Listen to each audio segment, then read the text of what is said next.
Hey guys, Brian with another foundation repair tip of the day. Mark Cook's here with us again to wrap up this series on the pier and beam system for your home. Today we're going to talk about the beam part, or how we like to refer to them, girder beams that are underneath your raised foundation. So Mark, you want to go in a little bit more depth on how we repair these and what kind of things you see with those? Yeah, so you crawl into a crawl space and then you have the posts and pads like we talked about in the other episode.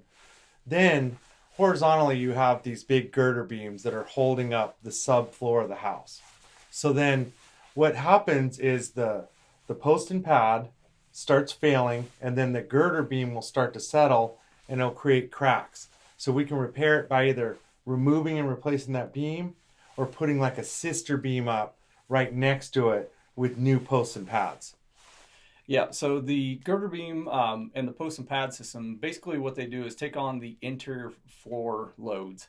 So anything walking on it, your subfloor, your floor joists, any walls, any appliances, that's what those are designed to take. All your other load is being transferred to your exterior part of your footing. So keep that in mind.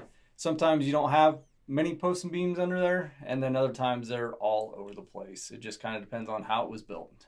So thanks for joining us on this series, and we'll be with you next time to talk about another tip of the day. So stay tuned. We'll see you soon.